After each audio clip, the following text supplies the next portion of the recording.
Welcome to another episode of Purpose Today. I'm your host, Dr. April Dobson, and I'm very excited to have a very special guest on the show with us today, Dr. Neal Hambright. Very excited.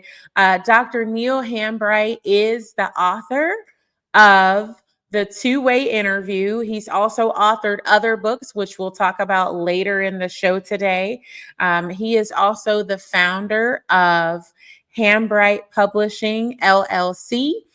And Dr. Neal Hambright is also a senior HR professional in the federal government and an adjunct professor. So I'm very excited to introduce our special guest, Dr. Neal Hambright. And on today's show, we're going to talk about something that candidates are normally making mistakes on during their interview. And today we are in our series, Purpose for Success, talking about interview tips.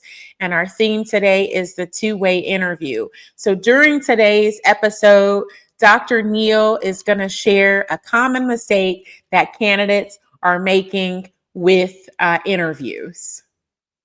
Yes, thank you, Dr. Dodson. And one of the common mistakes that individuals make during the interview is that a lot of times the interviewee, which is usually the person that's being interviewed, oftentimes try to impress the interviewer just so that way they can get the job there, because the job is the goal there. Everyone wants to, interview with the purpose of being hired by the interviewer. But one of the common mistakes that the interviewee makes is that they try so much to impress the interviewer that they fail to take the opportunity to interview the interviewer just as much as the interviewer is interviewing them, which is the interviewee. So that's one of the common mistakes. And in the two-way interview, I had laid out a format and a methodology that will help both the interviewer and the interviewee to interview each other to make sure that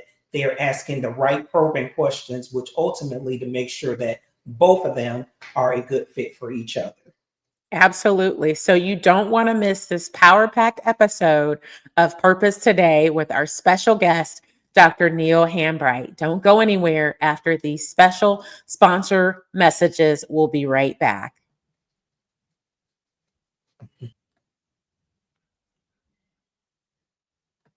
Today's episode of Purpose Today is brought to you by Purpose Today Global in partnership with the Purpose Professionals community. For more information on the Purpose Professionals community, scan the QR code or visit the school community and search for Purpose Professionals. If you're a professional who has a desire to ensure that you are intentional and purposeful about your career, you'll want to join the Purpose Professionals community. This community helps you to be able to pivot to pursue your purpose. If you're also a professional who wants to grow your career, you want to develop, or you're an entrepreneur who wants to purposefully align your business, or you're a professional who wants to network with like-minded professionals, then join the Purpose Professionals community on school. The community offers a variety of courses like mindset, leadership, courses on developing or revising your resume, and so much more. The community also offers live virtual sessions on various topics. And we have our Purpose for Success series. So scan the QR code for more information on the Purpose Professional community.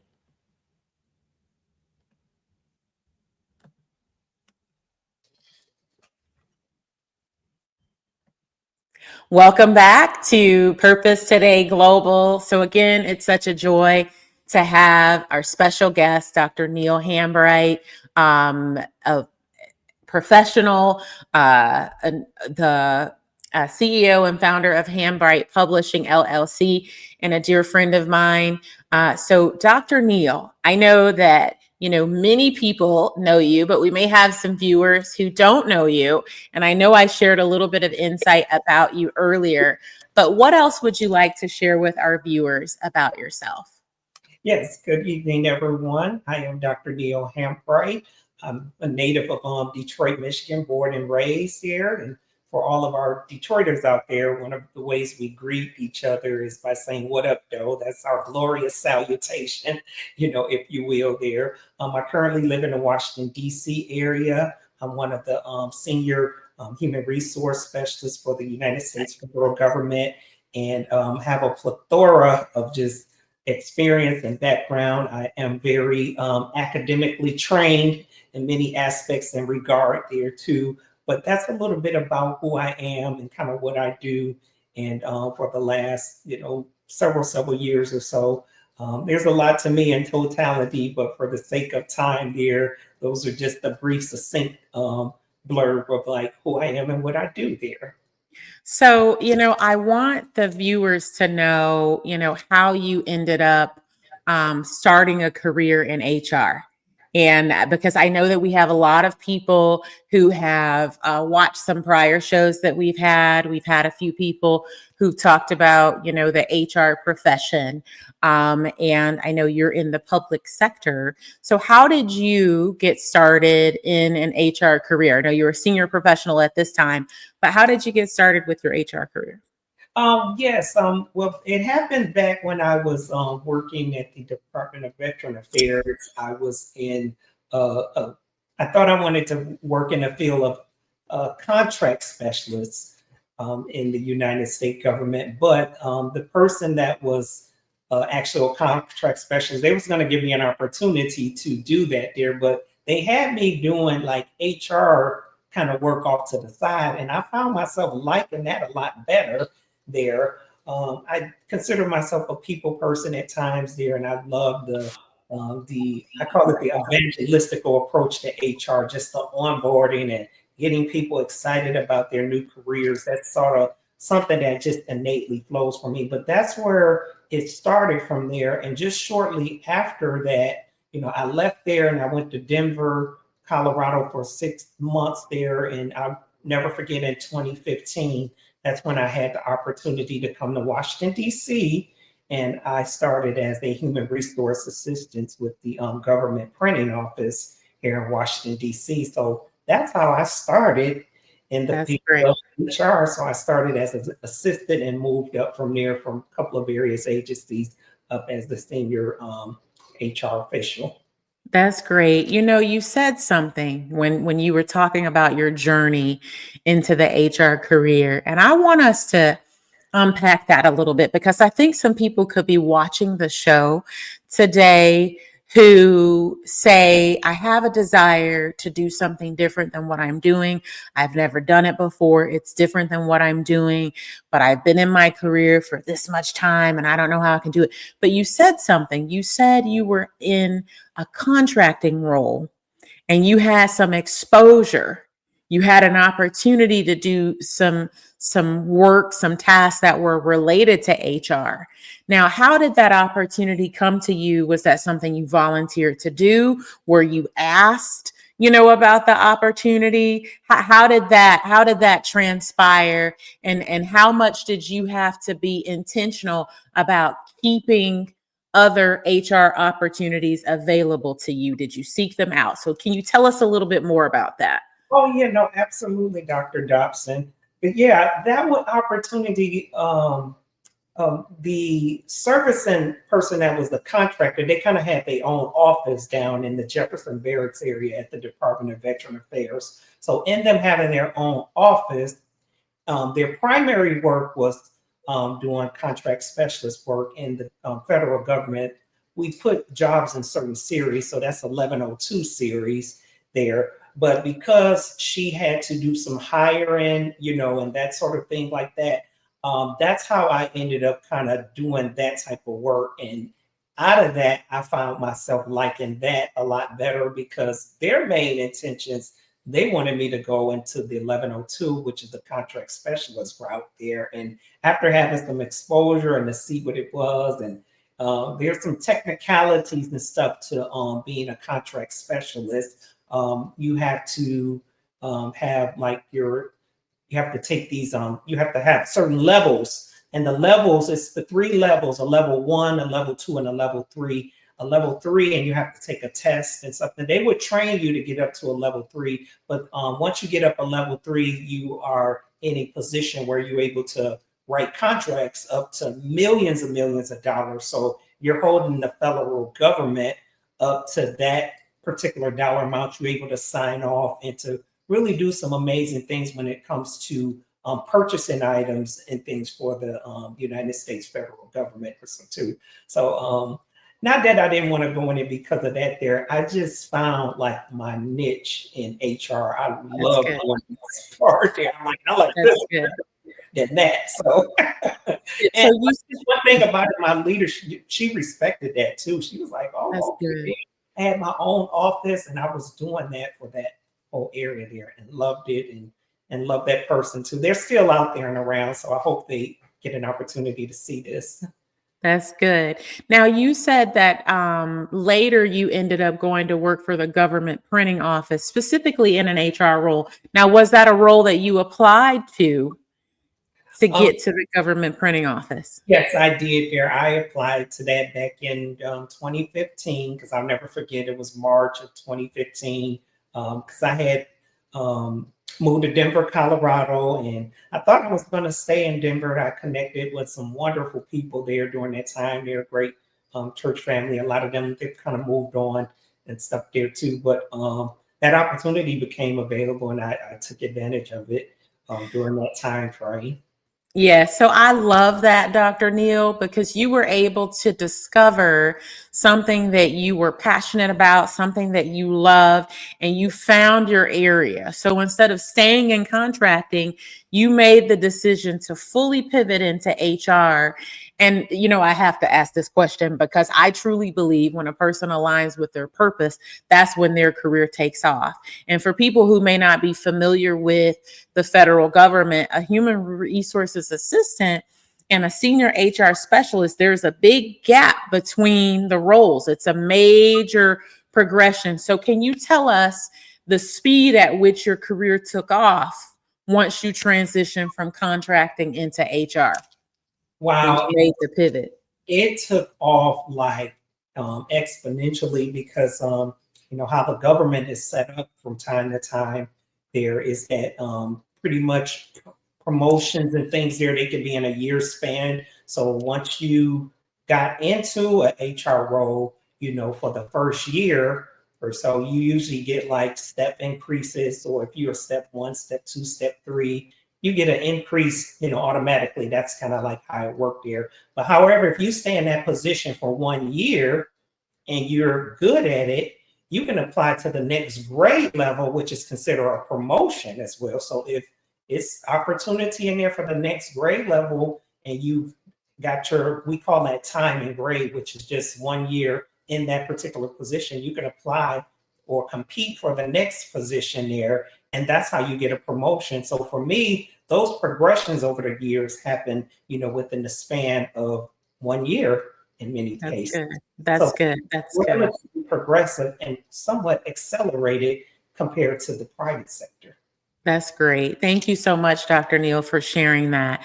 Now, I know that in your case, when you talk about going from the contracting role to the human resources assistant role, and then for the promotions, you talked about applying, you know, for these opportunities that really made way for you to be able to go into, if you will, another grade, right? And so as you were applying for these positions, I imagine you had to interview, right? So you had a lot of opportunities to interview. And then as you became more senior in your role, you had an opportunity to be involved on the staffing and recruitment and onboarding side of recruitment for a lot of opportunities within the federal government. So what are some interview tips, and we're going to get into your book a little bit here later, but let's focus on some interview tips, because today's episode that we're focusing on today is part of our Purpose for Success series, and we're talking about interview tips. So what are some interview tips or some common interview questions? Let's start there. What are some common interview questions that candidates should be prepared to answer? Maybe 2 or 3.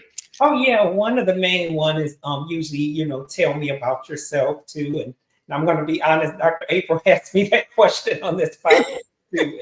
And the goal for that particular question is not to go off and to just give anything personal about yourself, but just give a brief generalization of like who you are, what you've done like professionally, like a summary of like some professional highlights, and that the reason why you're looking to pursue other opportunities, maybe for growth or developments or so. But just a brief summary, I would say probably keep it less than 2 minutes or so. Just a very succinct overview of who you are, maybe some of what you're currently doing, and highlight some of a few things of accomplishments that you've done that you would look further in talking to as you progress in the interview. And that's pretty much it there.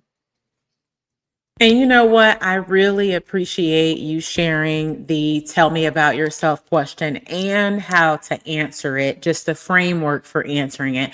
And I think it is important for them to make sure that they only talk about, professional information, that they avoid anything personal, that they give an overview about themselves. And I think it's great for them to mention accomplishments too. That's an important question to be prepared to answer. The tell me about yourself question. What's another question that candidates should be prepared to answer when they're interviewing? Oh, yes. One of the questions too that I talk about in the book there, and also inside of the book there, that's in the chapter that's dealing with the various types of interviews too, because there's multiple types of interviews. The most common interviews that they utilize in the federal government are called behavioral-based interviews.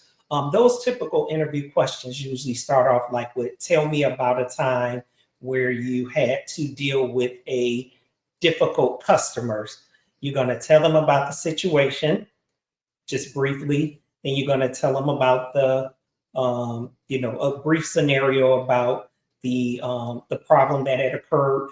Tell them about your what you did to correct the problem. And then lastly, you're going to tell them what was the result and the outcome as well. And we actually call that the SEEK method, or so that you would actually learn inside the book as well too. So those are some techniques that you would actually be able to learn and to apply.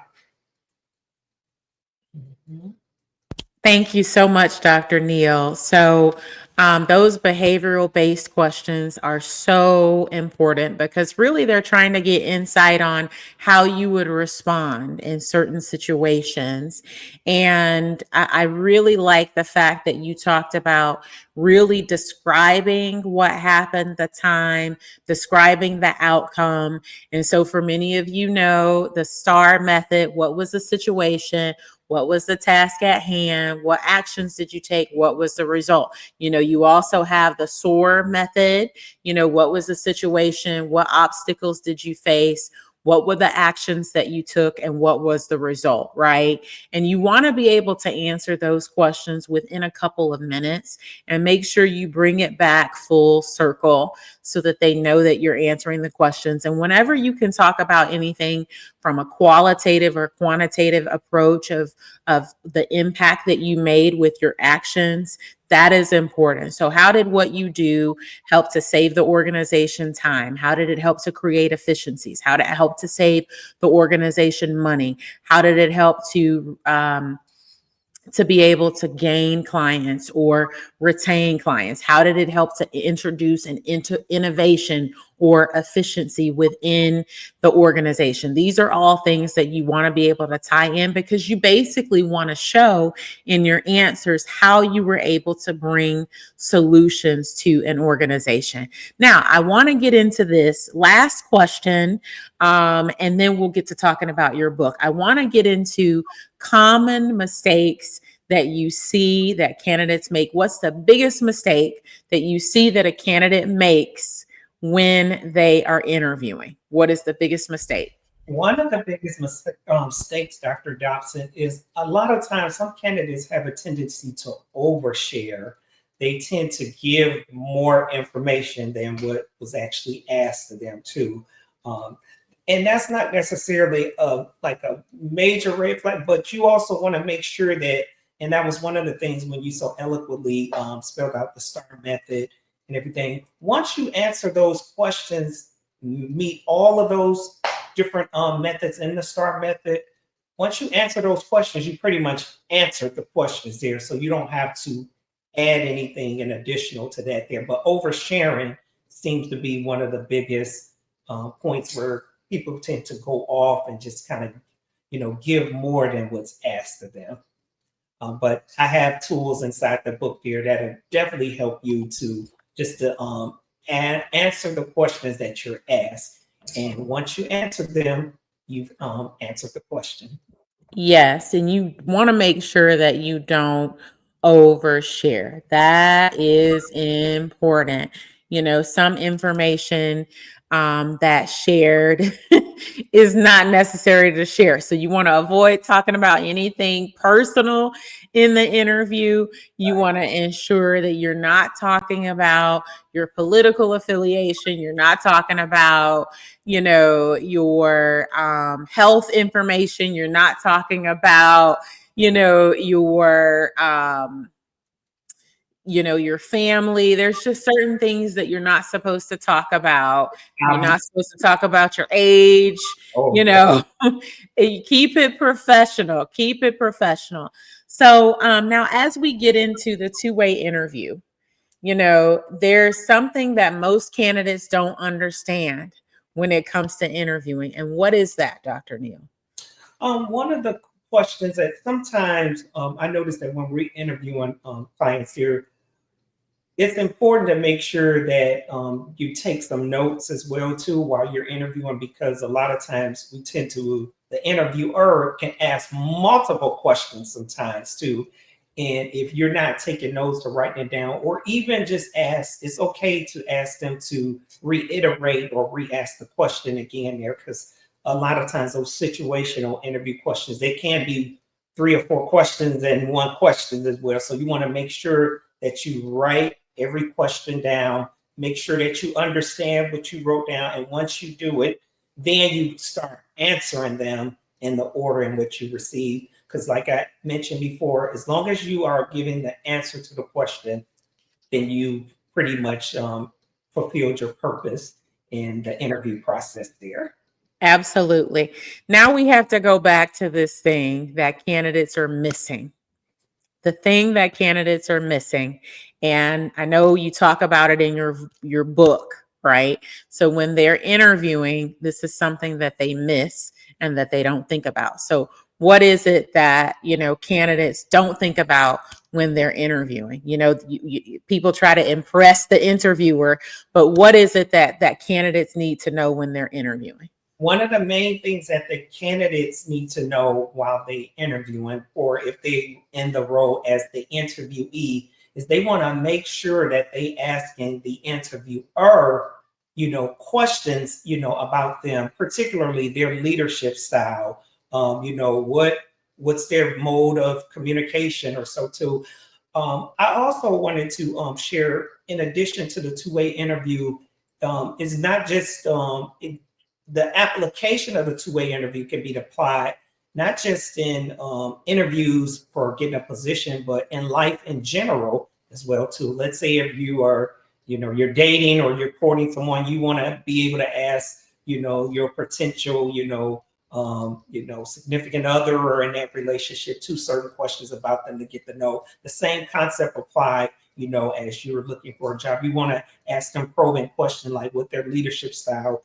From a relationship standpoint, it's almost asking like, what's your love language? Do you like this, or do you like acts of service? In the professional sense, you want to ask the interviewer somewhat same a question. What's their professional language? How about that? Yeah. That's a good way of the interviewee interviewing the interviewer, because as I mentioned, a lot of times these individuals are your direct reports and context, and you want to make sure that their values and goals are in alignment, not just with the organization. Because many times, if you're at an interview, the job in most cases is not the question. You usually don't get to an interview if you don't have no qualifications of any sort.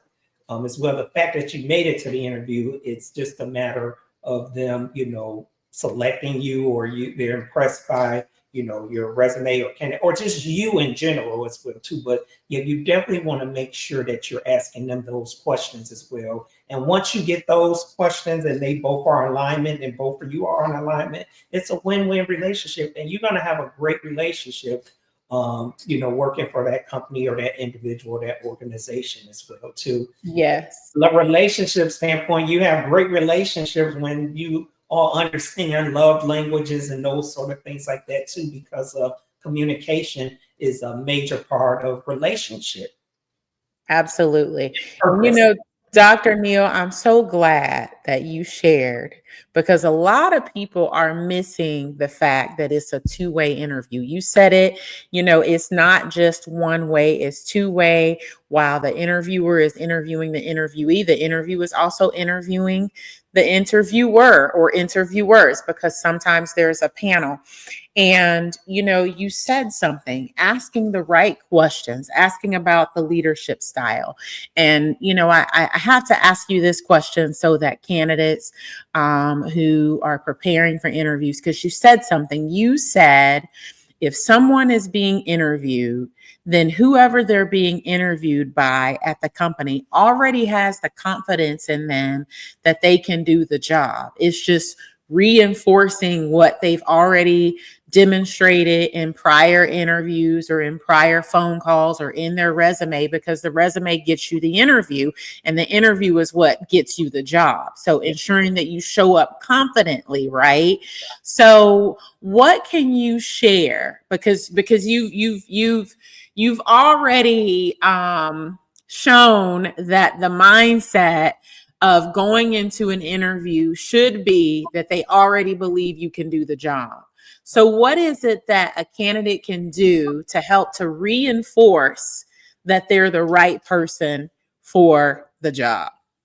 I think you hit on a key word there is, your confidence as well. Yes. Having confidence, in yourself, and your confidence, it comes across in the way you speak, the way you talk, the way you project yourself. I also talk about a section in the chapter, very briefly, how you dress. There's a saying, you dress how you want to be addressed. And that's a key factor in your appearance and how you look, as well.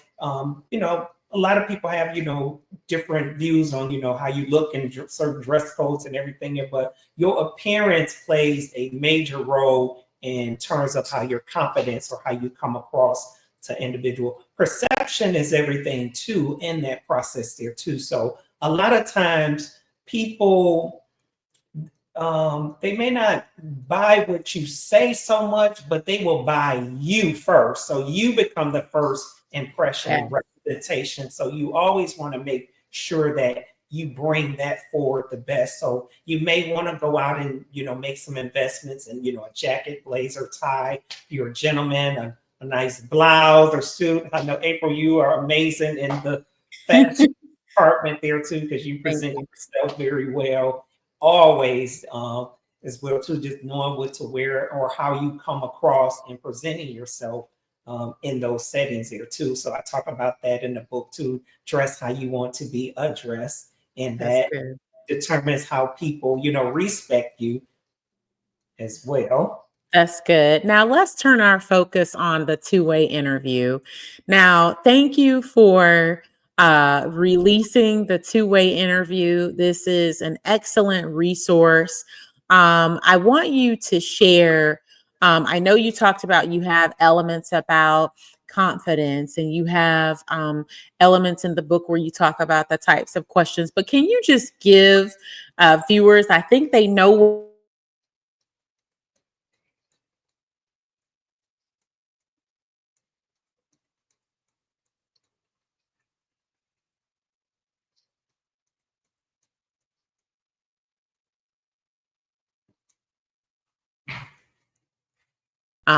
interview? Just some of the chapter titles. Oh, could you reiterate that, please, Dr.? Yes. So I know that you talked a little bit about the fact that you have confidence that you address in the two-way interview. You talked about questions that you have, and you talked about the importance that interviews are two-way. But what are the chapter titles? I think people have an understanding of what the book is about, but can you just share some titles of the chapter, maybe about 4 of the chapters, 4 or 5 of the chapters of the book? Oh yeah, no, absolutely there. I would start at chapter 4 because chapter 1 and chapter 2 was just kind of an introspective kind of look there, which we kind of already covered in our discussion. But chapter 4 is getting ready for your role as the interviewee. So that's what we just kind of talked about. That's chapter 4. Chapter 5 is preparing your role as the interviewer. So it's not just about the interviewee. I have something for the interviewer as well too. Chapter 6 is building rapport and trust. That is very, very key, in that setting as well too, because you want to make sure that you feel like who you're sharing and who you're talking to, that you actually trust them. And when you build a rapport with individuals, folks feel a little bit more comfortable and relaxed and, sharing things that that's relevant, to the two-way process there too. The last, we go on to chapter 7 where it says asking the right questions. I have something there. And also in chapter 8 is reading between the line. It is not what is said, because a lot of times, it's not so much what a person can say. You also have to pay attention to the clues and know how to, what the young people say nowadays is read the room. You got to listen to what people are not saying, because when you're not saying something, you're actually saying something as well too. So paying attention to body clues and gestures as well. That's what you would learn in chapter 8. Chapter 9 is like managing difficult conversations. That's kind of important as well. And then it goes on to chapter 10, transforming the interview into a dialogue and not an interrogation. That's a really, really good chapter. That's a good one. That's a really good one. I'm gonna leave that one. That's gonna be like the T there. You want to make sure you stay tuned to chapter 10 there. And then lastly, chapter 11, 12, pretty much kind of summarize accessing the experiencing, mastering the two-way for life, and then the summary and conclusion. So it's a very good read, very succinct. My target audience is pretty much anyone that's in career changes or transition or just want to be better at this. It's a great tool. My target is mostly college students as well too. So I definitely want, because these are skills that's going to help them, as they're progressing in their careers and their life, and and moving out your house into the real world as well. And we want them to be well prepared for now and generations to come. So that's the two-way interview. That's good. Now tell everyone, if you can tell the viewers, how to purchase the two-way interview if they're interested in purchasing the two-way interview. Yes, the two-way interview is available on Amazon.com. There, it's also available for Kindle for those of you all who have the auditorial neuron skins like myself as well. I'm one of those auditorial listeners. I can listen to a book as almost if I'm listening to the radio, like in your car or driving around there too. It gives you the skills, but the hard copy is only $12 on Amazon.com. I want to make sure I make this resource affordable for anybody, free shipping and delivering if you got Prime and everything there too. So that's how you would get a copy of the book. If you like a signed copy, you can also reach out to me on LinkedIn at Dr. Neal Hambright. I will reach out to you personally and get you a signed copy. Also, I have a promotion where I was giving out a $5 $5 Starbucks gift card, just my way of saying thank each and every one of you for your support and everything there. So it would be a total of $15, and you can do Cash App, Venmo, and everything there too. And just reach out to me so that way we can connect personally there to make sure that your information and stuff is safeguarded and protected accordingly. So those are the ways to reach out and to get this resource in your hand. It will be great for you and it will benefit you from days and years to come. And I thank you in advance, for your support and your encouragement in this endeavor. Yes, and I thank you, Dr. Neal, for taking the time to come today to talk about yourself, to talk about your newest book, The Two-Way Interview. I have your LinkedIn profile on the screen. What other way, if viewers want to get in touch with you, what's another way that they can contact you? Oh, yeah, you can contact me through Facebook at Neal Hambright. Just inbox me and I will reach out to you personally and be happy to connect with you. LinkedIn is one of the other professional forums as well, too, where we can reach out and connect and just build and bond and create great relationships. That's good. And so Facebook, Neal Hambright, I've got your LinkedIn profile there on the screen. My apologies for not having your Facebook profile. Yeah, it's For Neal people. Hambright, the one and the only. Yeah. So if you want to contact Dr. Neal on Facebook, he's the one and only Neal Hambright on Facebook. I'm going to try to drop that onto the screen as well for those of you who may want to contact Dr. Neal via Facebook. So I am going to show that. So that's Neal's Facebook profile if you want to contact him on Facebook. Now, I know we took this particular episode of Purpose Today to focus on Purpose for Success interview tips, the two-way interview. But I want to make sure that viewers are also aware of the other books that you have published in case they are not familiar. So do you want to share some insight on your other publications? Oh, yes, so absolutely. We can never forget the debut there, The Autonomous Career, Freedom of Time and Space in Your Chosen Workplace, authored by yours truly, and also Dr. April Dodson, who's actually the live person for Purpose for Today, too. We co-authored this book together, as a team there to let people know that, and it has a lot to do where April kind of birthed this show from, finding your purpose and your passion. Because the goal is when you align those two together, that actually leads to freedom, which is another word where we get the word autonomy, which is like self-governance, where you're able to to have freedom in your work, enjoy what you do, because when you enjoy what you're doing and that purpose and passion is aligned up, it doesn't even seem like work. It seems like Right.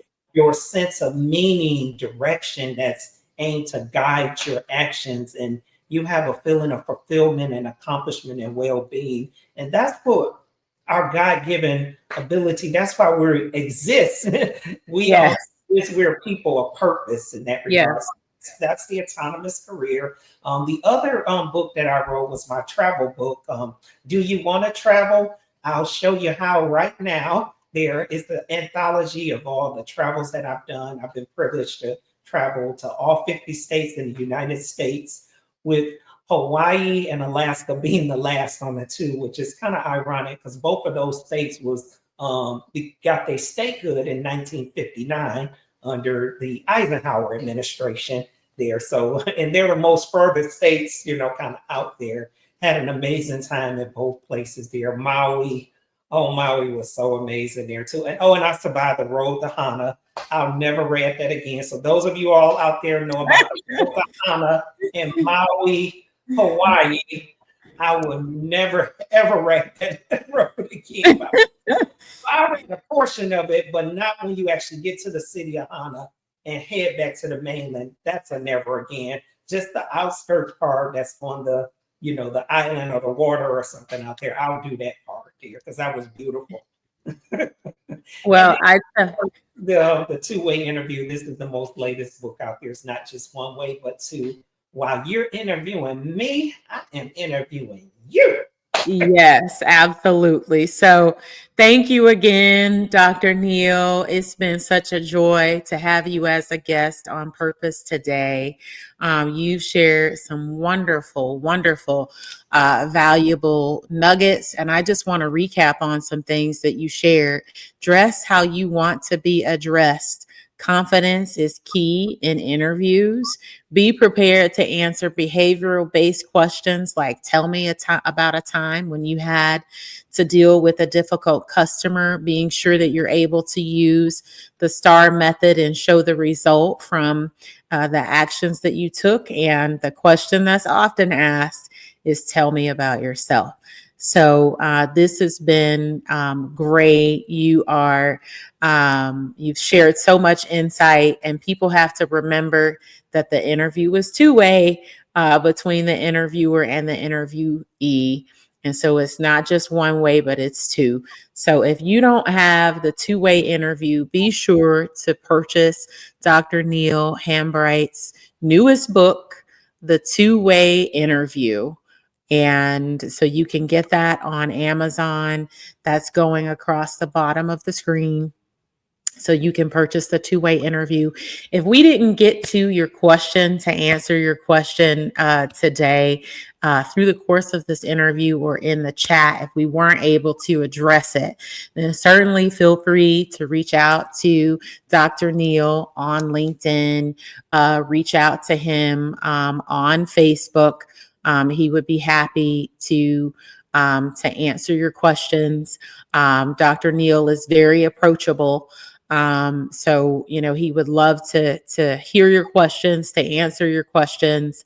And then the Facebook profile, I have it there. So thank you again, Dr. Neal, for being our guest on Purpose today. This has been such a joy.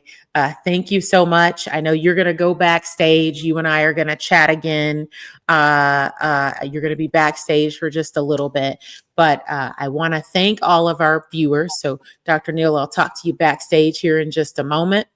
And I want to thank all of our viewers for taking the time to watch this episode of Purpose today. Dr. Neal Hambright gave some wonderful insights and interview tips for those of you who are preparing for interviews. Remember, if you're invited for an interview, it is because the individuals who are on the panel have confidence that you have what it takes to fill the role. So it's important for you to go in confidently, as Dr. Neal talked about. Confidence is key. And so this episode, again, was brought to you by Purpose Today Global in partnership with the Purpose Professionals community. You can scan the QR code to view information on the Purpose Professionals community. If you're someone who wants to ensure that you're aligning your profession with your purpose, if you want to pivot to pursue purpose, grow your career, continue to develop, if you want to purposefully align your business with your purpose, if you want to network with like-minded, purposeful professionals, join the Purpose Professionals community on School. So thank you very much for tuning in to this episode of Purpose Today.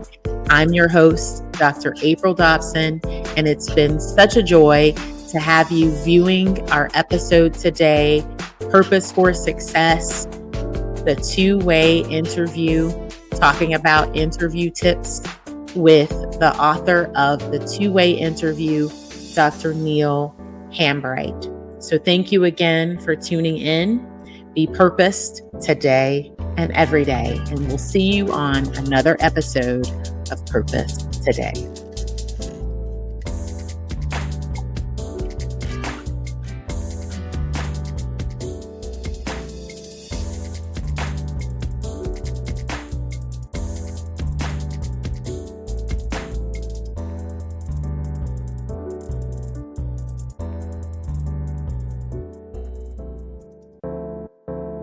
If you're like Dr. Neal and you believe that you need to pivot professionally, as he did over a decade ago when he made the pivot from contracting to HR, send an email to admin@purposetoday.com.